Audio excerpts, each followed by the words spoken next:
bonjour à toutes et bonjour à tous. J'espère que vous allez très bien. Je suis vraiment ravie de vous retrouver pour cette parenthèse et je vous remercie beaucoup d'être là.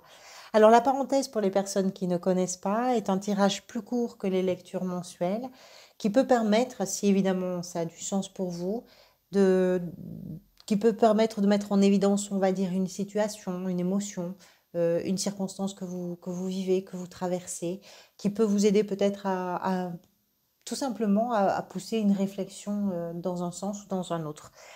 J'ai utilisé donc deux jeux, le tarot classique que vous connaissez et l'oracle Dis-moi que tu m'aimes. Donc on va commencer par la carte de l'oracle qui est sortie lors du tirage. Elle porte le numéro 1. Les trois mots qui sont associés à cette carte sont prière, vœu et foi. Alors, on ne parle pas forcément de religion, mais ça peut, dans certains cas, être quand même relié d'une façon ou d'une autre à une religion, à votre religion en tout cas. On parle de tout ce en quoi vous croyez, de tout ce en quoi vous avez foi, et je dirais de ce que vous espérez, peut-être depuis longtemps dans certains cas, ou peut-être là, en cette période, en ce moment précisément, par rapport à une situation personnelle, professionnelle, sentimentale, ce que vous espérez. Et cette carte nous parle de ce que vous allez peut-être permettre en termes de réalisation, d'accélération, de concrétisation des choses, dans la mesure où si vous croyez en vous, si vous croyez en une perspective, si vous croyez en un projet, si vous croyez en vos émotions, en vos ressentis, ben tout d'un coup, vous allez vraiment, de façon très concrète, poser des actes, poser des mots, faire ce qu'il faut ou ce qu'il y a à faire peut-être pour vous permettre justement de pouvoir vivre cette situation comme vous souhaitez la vivre. Euh, c'est une carte en fait de passage à l'action, où on n'est pas simplement dans j'espère que ça va m'arriver, j'espère que ça va bien se passer, j'espère que je vais vivre ça. On n'est plus là. C'est qu'est-ce que je fais pour que ça se passe bien? Qu'est-ce que je fais pour que ça m'arrive? Qu'est-ce que je fais pour vivre ce que j'ai envie de vivre? Mais tout ça, l'origine, le départ, c'est votre foi, vos espoirs, vos attentes et vos désirs les plus, je dirais, les plus profonds peut-être. C'est une très belle carte, je l'aime beaucoup parce que c'est aussi la carte qui porte le chiffre 1, donc on est bien sur une perspective de quelque chose qui va peut-être enfin pouvoir commencer et qui correspond à vos attentes quelque part. La situation ici est représentée par la carte de la justice. Alors peut-être que ce en quoi vous croyez, ce que vous espérez, c'est une situation qui vous rende justice. Par rapport à je ne sais pas quoi, ça peut passer effectivement par une validation, par une signature, par une confirmation avec une autorité qui va être compétente, avec un contrat, avec un huissier, avec un notaire, vous comprenez, une administration ou un représentant d'une administration ou un représentant légal par rapport à une situation. La justice nous parle effectivement de quelque chose qui vient s'équilibrer par une décision qui vient sanctionner pas forcément dans le mauvais sens, mais c'est-à-dire porter un butoir, une fin, une concrétisation, une réalisation ou une réponse en tout cas dans une situation. Si c'est pas par l'intermédiaire d'un organisme, d'un tribunal ou autre, ou d'une personne assermentée, c'est simplement que dans la situation là, il y a quelque chose qui peut vous rendre justice dans ce que vous êtes en train de vivre. Si par exemple on part du principe qu'il s'agit peut-être plutôt de la sphère émotionnelle et relationnelle, la situation c'est comment tout d'un coup on rétablit quelque chose qui a été injuste, qui n'a pas été à sa place, qui a été dans l'excès, qui a été dans le manque, qui a été... Vous comprenez, c'est quelque chose qui va pouvoir rétablir par une décision. Et cette décision, soit vous l'espérez et tout d'un coup vous vous donnez à vous les moyens d'aller vers cette décision, en tout cas vous donnez les moyens de prendre une décision. Quoi qu'il en soit, il y a un sentiment euh, de rétablissement, d'équilibre, d'assainissement aussi peut-être quelque part, parce que ça répare. Quand on rend justice, ça répare. Alors oui, ça ne sera pas pour tout le monde quelque chose qui rend justice. Effectivement, ça peut être, comme je vous disais, une personne assermentée qui vient vraiment poser dans la matière concrètement une situation, un achat, un divorce, un mariage, voilà, une garde d'enfants, je ne sais pas. Le défi pour vous, non, on va commencer par l'état d'esprit qui est représenté par l'as de denier. L'as de denier, ben voilà, on y est, c'est-à-dire que concrètement, il y a une action, il y a quelque chose que vous faites de façon très factuelle et très concrète pour démarrer quelque chose de nouveau. Là, tous les as sont un commencement, c'est une ouverture, c'est un début, c'est un accueil. L'as de denier nous parle de ce qui se fait dans la matière, ce qu'on retrouve ici avec la carte de l'oracle, ce qui se fait concrètement dans la matière pour justement mettre en terre cette graine qui va promettre, qui est déjà en soi d'ailleurs une promesse d'un avenir plutôt abondant, plutôt rassurant, plutôt sécurisant aussi. Et ça, quel que soit le domaine concerné. Ça peut être un projet professionnel que vous mettez là en œuvre. Ça peut être effectivement que vous vous installez à votre compte, pourquoi pas, et donc on a un contrat qui démarre de façon très concrète.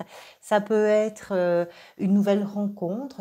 Voilà, quoi que ce soit, votre état d'esprit il est tourné vers la mise en œuvre de ce début, de ce commencement qui est une vraie promesse pour vous. Le défi est représenté, alors il y a une carte qui avait sauté, je ne l'ai pas gardée, mais je l'ai gardée en tête en tout cas, c'était une 8 aussi, vous avez une 8 de coupe en défi, et c'est la 8 d'épée qui a sauté en défi.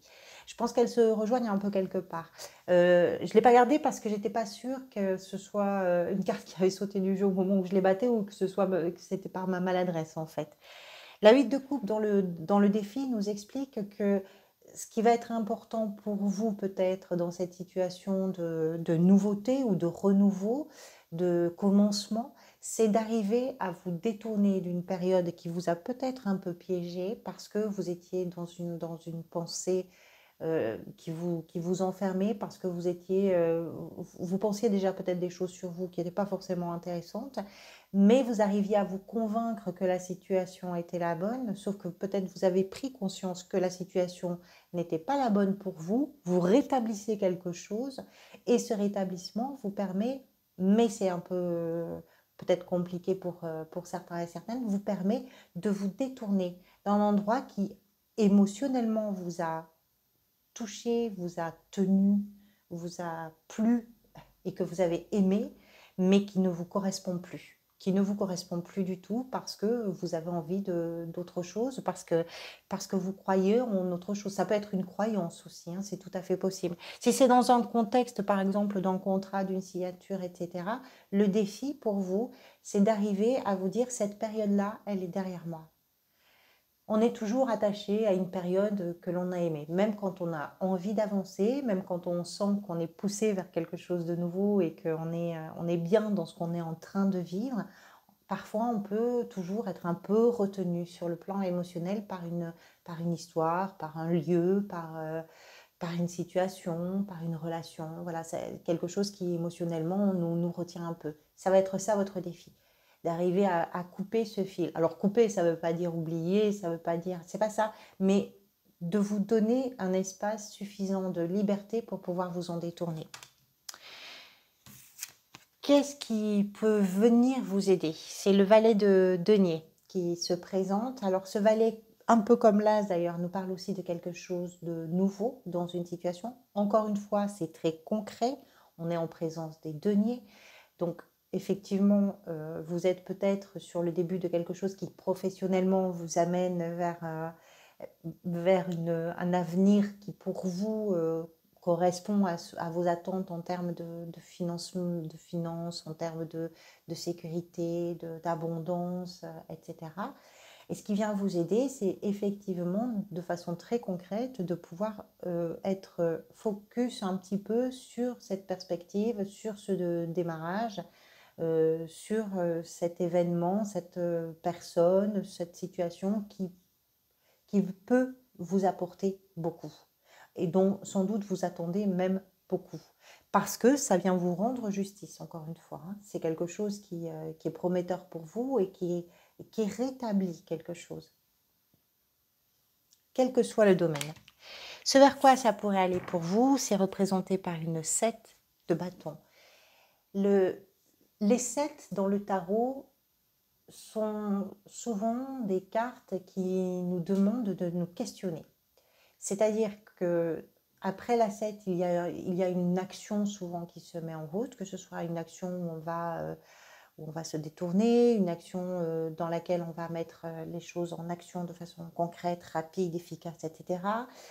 Les 7 sont des questionnements, c'est-à-dire où j'en suis, qu'est-ce qui se passe dans la situation que je vis, qu'est-ce que j'ai, qu'est-ce que je n'ai pas, qu'est-ce que je peux ou qu'est-ce que je ne peux pas, de quoi j'ai envie, etc. La question de l'envie, je pense que vous l'avez réglée. Vous savez exactement ce que vous voulez, vous connaissez votre rêve, vous connaissez votre souhait, c'est clair pour vous. Ce vers quoi ça va, c'est peut-être une situation dans laquelle vous allez devoir vous faire voir, vous faire entendre, vous situer. On a un personnage qui est en train de répondre à 6 bâtons qui se dressent devant lui et il a acquis quelque chose puisqu'il est en position, on va dire, surélevée par rapport à ces 6 bâtons qui arrivent d'en bas, mais ces 6 bâtons sont bien présents et ce que ça nous explique, c'est qu'il va falloir ne pas lâcher, c'est qu'il va falloir peut-être vous impliquer, il va falloir dire, bon, il y a de la concurrence, il y a du travail, il y a des vents contraires, il y a des gens qui ne sont pas tout à fait d'accord avec moi ou qui ont des points de vue différents, c'est pas grave, je sais exactement ce que je veux, donc c'est aussi savoir se questionner sur comment on argumente, comment on avance, comment on fait par rapport à une concurrence. C'est tout ça, la 7. Donc c'est quand même une énergie assez combative. Parfois on l'a dit sur la défensive, mais je pense que c'est davantage combatif. En tout cas dans ce tirage-là. Parce que ce dont il est question en réalité, c'est de quelque chose qui vous tient peut-être vraiment à cœur et qui, dans la mesure où ça vient rendre justice, où ça vient concrètement se signer, vraiment se poser dans la matière, effectivement, on peut derrière se bagarrer quand il y a besoin de se bagarrer. Mais pour faire avancer quelque chose. Dans ce sens-là, en tout cas, c'est comme ça que j'ai envie de le lire. Merci pour votre présence. Prenez soin de vous. Je vous retrouverai bientôt pour les lectures mensuelles. Donc, prenez soin de vous et à très bientôt.